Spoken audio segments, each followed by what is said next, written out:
Jika mendengar kata ulat atau belatung, banyak yang akan merasa jijik. Pasalnya binatang ini dianggap sebagai hama serta pembawa penyakit. Eits, tapi belatung yang satu ini berbeda. Ternyata belatung ini bukanlah belatung biasa, melainkan larva dari Black Soldier Fly atau BSF. Dalam tubuh BSF mengandung zat antibiotik alami sehingga tidak membawa agen penyakit, malah mengandung protein yang menyehatkan unggas. Maggot BSF merupakan inovasi yang menggembirakan dan menguntungkan bagi para peternak, petani, dan masyarakat secara luas. Maggot BSF bisa dimanfaatkan sebagai pakan ternak unggas dan ikan lele, bahkan kotorannya bisa digunakan sebagai campuran pupuk yang bagus untuk tanaman. Nah, berikut ini TV Tani Indonesia akan ajak tani lover semua untuk mengetahui cara budidaya maggot bersama Kang Ridwan, peternak maggot dari Sukabumi, Jawa Barat. Tentunya dalam segmen Tani Tutorial berikut ini.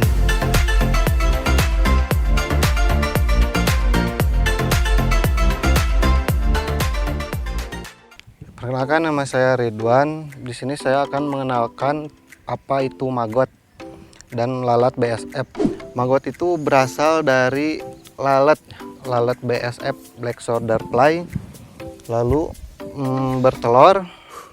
Nah, itu kegunaannya buat pakan ternak, pakan unggas, terus pakan ikan juga bisa, karena mengandung proteinnya yang tinggi. Ini rumah lalat BSF. Rumah lalat BSF ini harus ditutup pakai kelambu seperti ini supaya dia tidak kabur kemana-mana.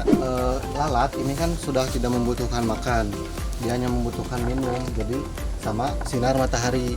Kalau dia tidak terkena sinar matahari, dia nggak akan kawin. Ini media kayu ini tempat lalat BSF-nya bertelur.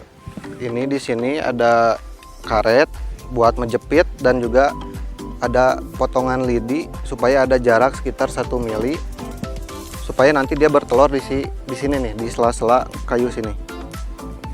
Ditaruh di sini, dan ini medianya bisa apa aja, bisa sayur buah busuk, sisa makanan nasi yang udah busuk, sama kohe-kohe hewan bisa. Soalnya kalau nggak ada bau-bauan, dia nggak akan bertelur di sini. Nah, ini contohnya panennya seperti ini, pakai pisau. Ini dikasih tisu supaya nggak jadinya nanti nggak basah, nggak lembab gitu. Setelah ditaruh di tisu, dimasukin ke media penetasan.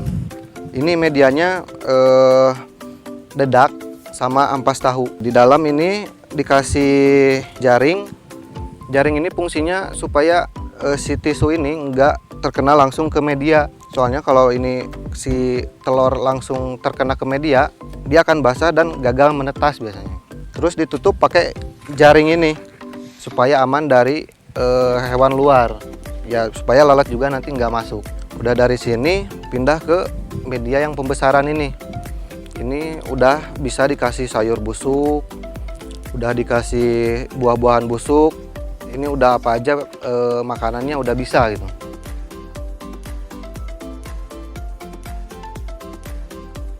Yang pertama dari sini telur seperti ini.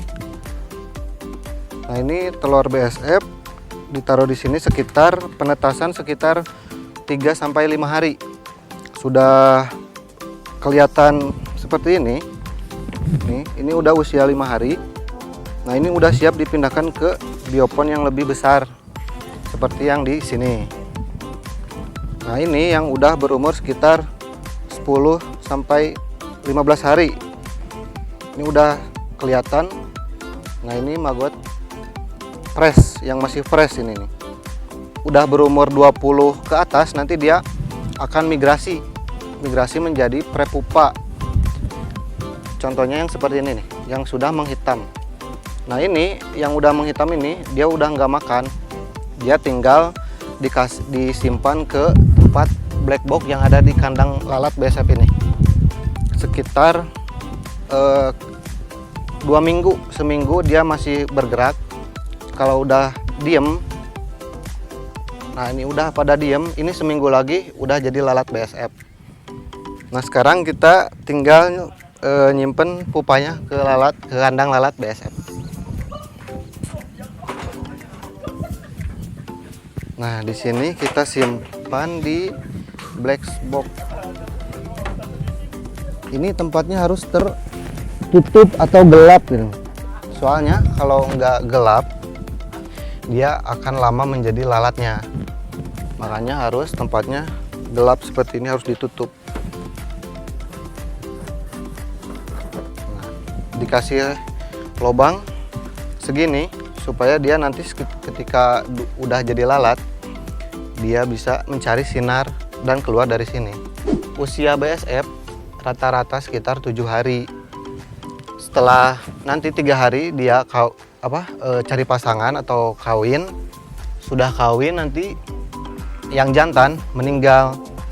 Setelah jantan meninggal, betinanya bertelur di media ini, di media pemancing ini. Nah, udah bertelur dia meninggal. Makanya siklus hidup lalat BSF ini sebentar gitu.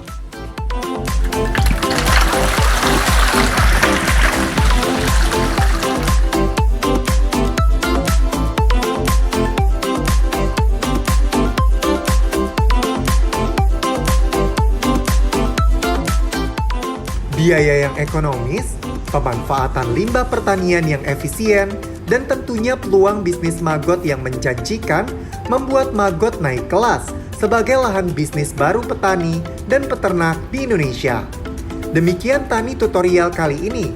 Semoga tani lover semua memahami dan tertarik membudidayakan maggot.